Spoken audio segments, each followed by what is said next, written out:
y como decías al principio, las conexiones entre España y Argentina son muy íntimas y evidentemente nos retroalimentamos, ¿no? Lo malo es que nos retroalimentamos para lo malo, no para lo bueno, ¿no? Esto es La Inquietud con Garrett Edwards. El lugar donde hay más preguntas que certezas.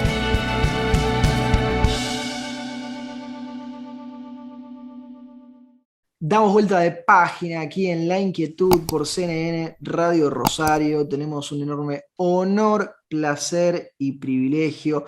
Es un amigo, es doctor en ciencia política, es profesor universitario, es analista. No es otro que Eduardo Fernández Luiña. Eduardo, ¿cómo estás? Garrett Edwards te saluda aquí del otro lado.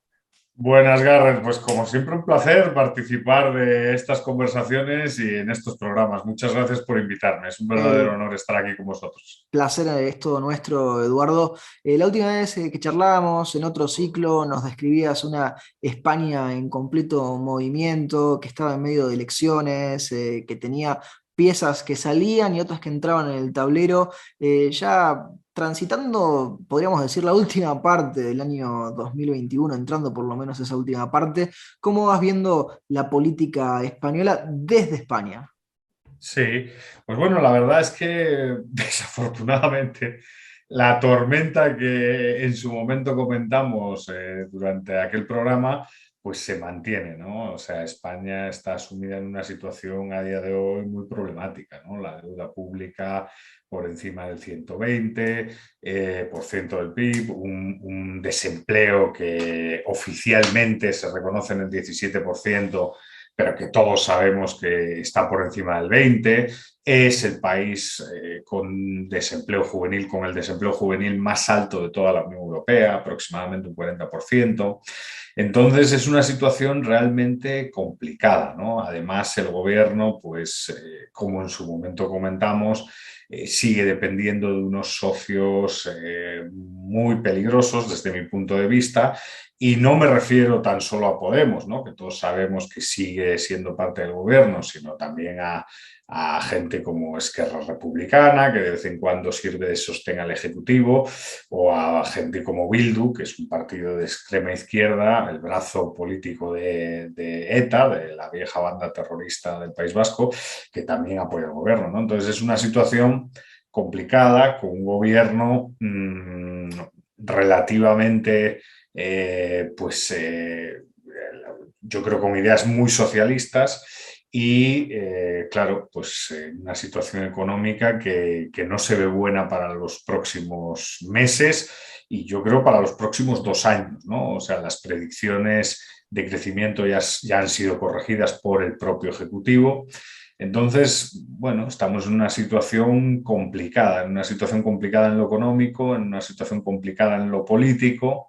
Y claro, esto ya está despertando pues, ciertas complicaciones en lo social, ¿no? Desafección, críticas por parte de la gente. Hoy, que es Día de la Hispanidad, Sí. que pues evidentemente en España se celebró un desfile durante la mañana, el presidente ha sido abucheado, varios ministros han sido abucheados. Bueno, estamos en una situación complicada y lo peor es que el gobierno va a intentar resistir hasta las elecciones y literalmente quedan 2 años para las elecciones. Entonces,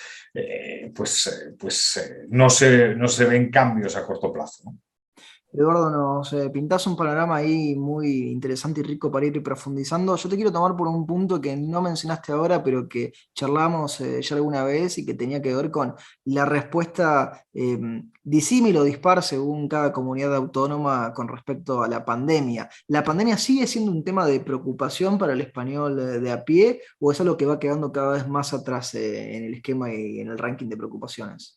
Bueno, ahí hay que decir que a día de hoy la pandemia, eso sí, parece que está quedando atrás, ¿no? O sea, honestamente, la campaña de vacunación, que el gobierno se adjudica el éxito, pero bueno, que yo creo que es un éxito de las administraciones descentralizadas, de las comunidades autónomas, que la verdad han sido muy eficaces en el suministro de la vacuna, pues la población está vacunada más del 70% ya a día de hoy, ¿no? Y la incidencia del COVID en la calle pues es bajísima, ¿no? En Madrid están en números históricos, ¿no? Entonces, claro, a día de hoy, pues el sistema sanitario ya no está colapsado, a día de hoy, pues el número de fallecidos se ha reducido drásticamente. Date cuenta que en España el año pasado, y el año pasado ya habíamos pasado, digamos, la parte más dura. Sí, sí, una ola monstruosa, la primera de todas, Claro, la no, etapa. la primera fue horrible en Madrid, por ejemplo, y en toda España en general, pero en Madrid fue dramática. Y en España llegaron a morir 1.000 personas al día. ¿Eh? Es una cosa muy seria. Luego ya, pues por estas fechas, el año pasado, tampoco es que las cifras fueran para ser muy optimistas. Fallecían, pues a lo mejor 200 personas, 180 personas. A día de hoy eso ya no sucede, ¿no? Ya hay días pues, en los cuales pues, ni siquiera hay fallecidos, ni siquiera hay ingresos en UCI, o sea, ya todo eso se ha, digamos, calmado y afortunadamente eso ha facilitado que los gobiernos autonómicos hayan tomado medidas ya más aperturistas, ¿no? O sea, honestamente en España yo creo que en 8 días se van a eliminar ya casi todas las restricciones de aforo en bares y en todos los servicios, porque la verdad es que la caída, digamos, en los contagios de COVID y también la oxigenación del sistema sanitario, que por momentos llegó a estar colapsado, pues ya es evidente, ¿no? Eso sí es una gran noticia de esta segunda mitad del año, ¿no? Claro. De hecho, es la gran noticia de la segunda mitad del año, ¿no? Con eso de la figura presidencial de Pedro Sánchez, que todavía tiene 2 años por delante, lo decías, Eduardo, pero que se va debilitando cada vez más, que lo abuchean en los lugares públicos a los que va, con un Pablo Iglesias que ya lo abandonó en su momento desde Podemos, y uno desde la Argentina lo siente muy cercano, ¿no? Eso de una figura del presidente que cada vez parece tener menos poder real, no obstante que todavía tenga la autoridad y no obstante que todavía tenga tiempo por delante. ¿Se especula con una moción de censura, con algún tipo de movimiento, o todos están con la idea de esperar lo que quede de mandato y que en ese momento decante? Bueno, pues efectivamente eso fue el año pasado, hubo un intento por parte de Vox de hacer una moción de censura, fracasó estrepitosamente, bueno, se sabía que iba a fracasar evidentemente porque si el Partido Popular, que es el principal partido, digamos, en la banda derecha o de centro derecha, no estaba de acuerdo, pues obviamente la moción iba a fracasar. Incluso aunque el Partido Popular aceptase, es verdad que los votos no daban para reunir una mayoría parlamentaria y con eso poder expulsar al gobierno actual, ¿no? Yo creo que desafortunadamente pues no hay ambiente para sacar adelante una moción de censura. El sistema está muy fragmentado y, bueno, a día de hoy los números favorecen a esa izquierda radical, Mm. a los nacionalistas, entonces han construido, digamos, una especie de coalición, informalmente hablando, que de facto no es una coalición, pero claro, para afrontar una moción de censura votarían todos a favor del actual presidente, ¿no? Entonces, desafortunadamente y a pesar de que el descontento social no deja de crecer, pues no se ve una moción de censura, ¿no? Y a día de hoy, en caso se produjese una moción de censura proveniente, por ejemplo, del Partido Popular o de Vox, pues esa moción estaría condenada, digamos, a perder. De todas formas, yo estoy a favor de utilizar esos recursos del sistema político español, porque son recursos que vale, que aunque jurídicamente pues, no conduzcan a nada, porque uno sabe que va a perder, jurídica y políticamente, uno manda una queja, ¿no? Y Es ese un tipo mensaje. de, claro, ese tipo de recursos no solo son cuestiones técnicas del sistema político español, son cuestiones que al final envían mensajes y que al final expresan un sentir, ¿no? Porque conllevan titulares de prensa, conlleva activismo en redes sociales, conlleva participaciones en canales de YouTube o en las televisiones, digamos, oficiales. Sí, Entonces, en es la ese muestra de que algo sentido, está andando mal y de que queremos dejar la huella de que es. eso está así. Así es. Es una oportunidad para quejarse. Una oportunidad que favorece, que el sistema genera para quejarse. Entonces, yo sí estoy a favor de utilizar esos recursos. Pero bueno, ya se utilizaron el año pasado y no veo que este año o el que viene se produzca algo similar, ¿no? Te conecto y te traigo para este continente. Yo te cuento además, de paso, Eduardo, cada vez que pregunto por la Argentina en el mundo, tanto los argentinos como los extranjeros en general me responden y con mucha crudeza que la Argentina ha entrado en un lugar de intrascendencia, ¿no? Para el gran mundo, el gran concierto internacional.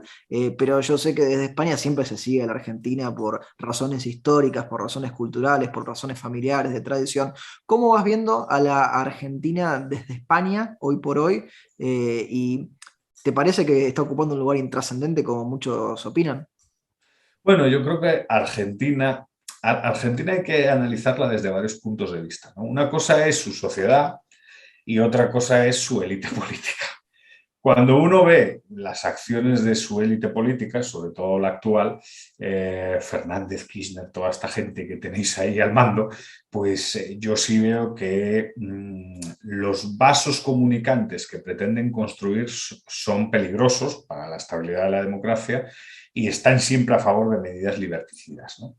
Pero tal y como está el mapa iberoamericano desde mi punto de vista a día de hoy, yo creo que Argentina representa una especie de esperanza, ¿no? Las últimas elecciones, con ese golpe que se han llevado los liberticidas, con el crecimiento, por ejemplo, de personajes como Javier Milei, Sí. yo sí creo que son esperanzadores, porque hay una base social que poco a poco está viendo cómo hay alternativa a ese modelo corporativista, a ese modelo corrupto, a ese modelo de negociación, todo dentro del Estado. Y te voy a decir, desde mi punto de vista, en el mapa iberoamericano, para las próximas elecciones, yo creo que Argentina es el que más posibilidades tiene de dar un vuelco y de transitar hacia otra vez hacia medidas pues más liberales, ¿no? Viendo el mapa, Chile yo lo veo en caída libre. Mm. Perú está sufriendo a Pedro Castillo. Sí. El gobierno de Colombia está sufriendo de manera monumental. México, todos sabemos cómo está. Venezuela, todos sabemos cómo está. Brasil, todos sabemos cómo está. Sin embargo, en Argentina parece que hay una esperanza, parece que hay algo que está pues cocinándose y que eso que se está cocinando, por lo menos desde fuera, suena muy bien, ¿no? Porque implica políticas liberales, implica enfrentar y participar de la globalización económica, implica apostar por la libertad, que en el fondo es lo que muchos queremos, ¿no? Sí, sí, es interesante esa nota de optimismo que nos presentás, Eduardo, porque uno a lo mejor desde el bosque lo ve distinto, lo ve más asiago, pero es muy cierto lo que decís con los resultados de las primarias, que uno espera que ahora en noviembre se terminen profundizando aún más para el lado en el que salieron. Te conecto quizá ahí dos cosas. Por un lado, el faro de libertad que uno siente desde la región misma con Uruguay, con un Lacalle Pou que por lo menos en la mayoría de sus medidas, si es que no en todas, se presenta como un presidente liberal, ¿sí? Y luego, otra pregunta conectada, ¿no? E hilando con lo que decías antes. Muchas veces se dice que Estados Unidos se está latinoamericanizando, ¿no? Con la política y las discusiones y las divisiones y demás, y otro tanto se habla de una argentinización de España. ¿Vos sentís que España ha tomado algunos de los elementos que históricamente malos tenía la Argentina? Bueno, yo intentando responder, que los tres temas son muy interesantes, ¿no? En cuanto a la calle Pou, creo que toda la gente que cree en las ideas de la libertad ha hablado poco de la calle Pou, ¿no? La Mm. calle Pou ha sido, desde mi punto de vista, uno de los grandes ejemplos de político liberal, por lo menos en los últimos 5 años. Y además ha tenido una actitud en el mundo de las relaciones internacionales que ha sido una actitud de compromiso, ¿no? El enfrentamiento, por ejemplo, con Díaz-Canel, que fue viral y que Fue corrió por todas las impresionante redes cuando sociales, fue le cantó las impresionante. 40 en la cara, le dijo la Fue canción impresionante. de los cubanos, y el otro se quedó callado y balbuciante. Fue impresionante, fue impresionante. Fue algo que muchos queríamos de la élite política, ¿no? Pero luego también, en cuanto a medidas COVID, al principio, pues esa apuesta por no cerrar, por dejar a la gente trabajar, por en el fondo no atacar a la economía y por tener una sensación, por tener esa idea que yo creo que compartimos todos los liberales, que no hay una dicotomía o sanidad o economía, que las dos tienen que estar bien y que se retroalimentan, ¿no? Exacto. Esa apuesta que hizo la calle Pou, pues desde mi punto de vista también es muy interesante, ¿no? En cuanto a Estados Unidos, bueno, Estados Unidos, la verdad es que yo sigo pensando que no mira a América Latina como debería de mirar. Mm. Sí se preocupa más, evidentemente, por cuestiones asociadas a la migración ilegal y tal, por Centroamérica y sobre todo por México, pero Estados Unidos debería mirar más al continente, ¿no? Y sobre todo ahora que en el continente pues está entrando con fuerza China, todos lo sabemos, y el modelo que China representa pues es un modelo de negocios sin ningún tipo de escrúpulo ni criterio moral.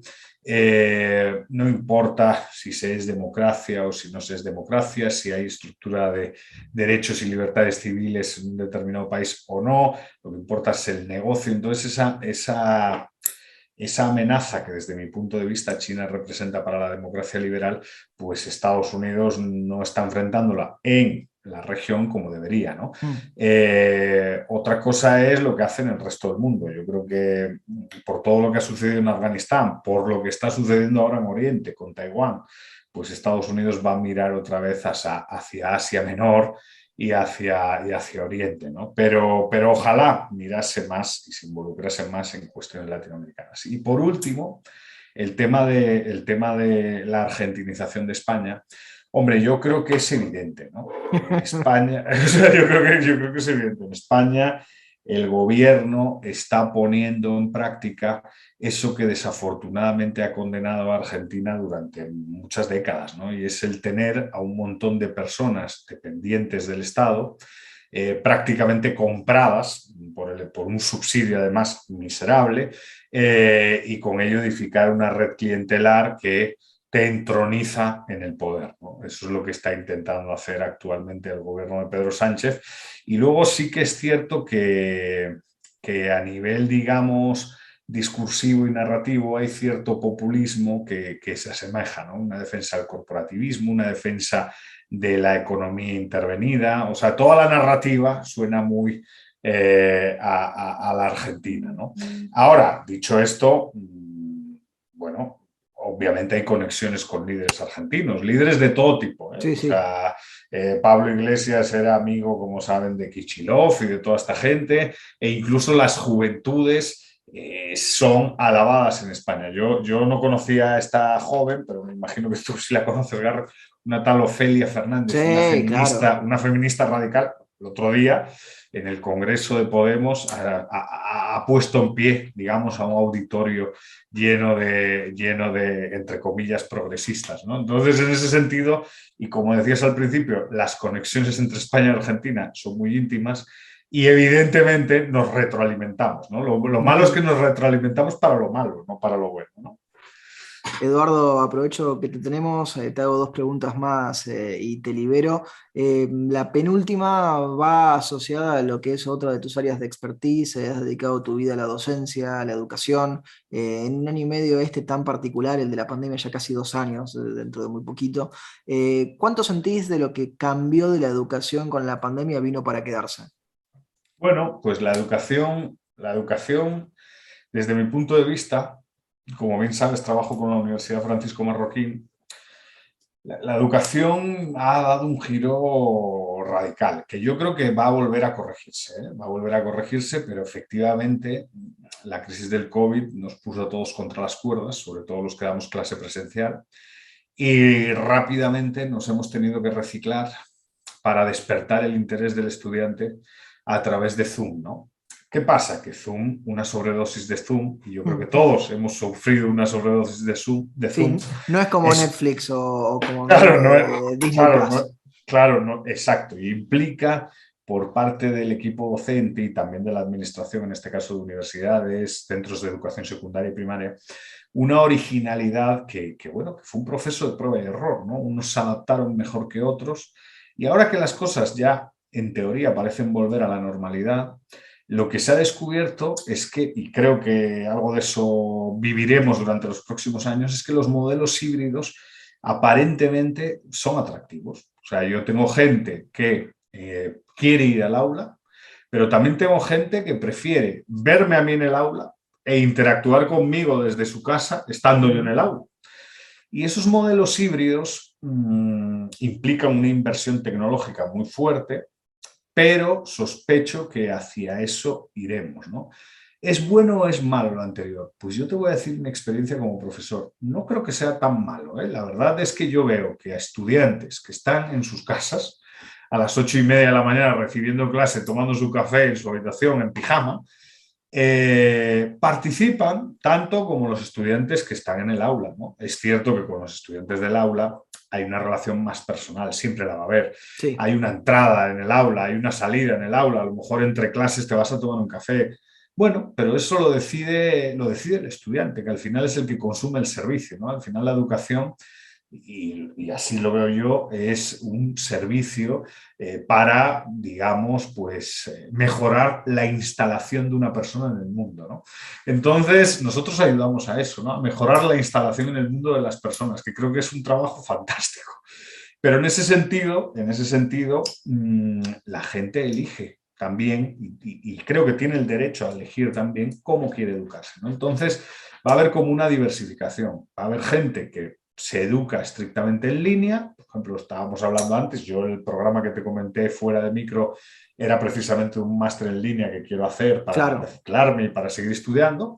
Va a haber gente que se eduque de manera híbrida y habrá gente que prefiera el modelo tradicional y presencial de toda la vida. Lo que creo es que ninguno va a desaparecer. Todos van a convivir y a interactuar, ¿no? Y habrá estudiantes que a lo largo de su vida elijan uno o elijan otro. La cuestión es aumentar la oferta de metodologías educativas y de plataformas para educar. Y eso yo creo que siempre está bien. Entonces, en ese sentido, aunque los centros educativos han sufrido mucho durante el COVID, los privados me refiero, los que compiten en el mercado, los que tienen que ganarse las lentejas, gran parte de ese sufrimiento, resultado de la crisis, ha mejorado mucho la capacidad de los centros educativos, de las instituciones educativas para ofrecer un mejor servicio. Y eso hay que verlo también en positivo, ¿no? Eduardo, te hacemos la última pregunta, se la hacemos absolutamente a todos nuestros entrevistados, porque el programa se llama La Inquietud y es un juego de palabras. ¿Qué inquieta a Eduardo Fernández Luinia? Bueno, pues a mí a día de hoy me inquieta todo lo que tiene que ver con posverdad, ¿no? Es para mí, a día de hoy, mi mayor preocupación. La posverdad, entendiendo posverdad como que la verdad ha dejado de importar. Ha dejado de importar a la hora de comunicar, ha dejado de importar a la hora de construir narrativas, por ejemplo, sobre la historia, y ha dejado de importar pues, para educar muchas veces a las generaciones futuras, ¿no? Y eso me parece muy preocupante, porque tenemos que buscar la verdad. Los investigadores sociales al final queremos encontrar ciertas verdades y tenemos que transmitir esas verdades, ¿no? Y en un mundo donde la verdad deja de importar, lo que creo que viene va a ser la decadencia, ¿no? Entonces, a día de hoy, tengo que decir que eso es mi mayor inquietud, ¿no? Cómo la posverdad está ganando terreno y cómo pues, los estudios serios, el rigor académico, la información que describe hechos concretos que han pasado, está dejando de importar, ¿no? Nos estamos convirtiendo en personas pues que cuando no dejamos de valorar la verdad, estamos, creo, condenándonos a la decadencia y al fracaso. Y esa es mi mayor inquietud, luchar contra eso. Eduardo, te agradecemos muchísimo este contacto, este tiempo que te has tomado para charlar con nosotros y con nuestra audiencia, y te mandamos un fuerte abrazo. Un gran abrazo, Garrett, y muchas gracias, como siempre, por la confianza, por confiar en mí y por la invitación. Lo teníamos a Eduardo Fernández Luinia aquí en La Inquietud por CNN Radio Rosario. Esto fue La Inquietud con Garrett Edwards. Síguenos en redes sociales y en www.edwards.com.ar.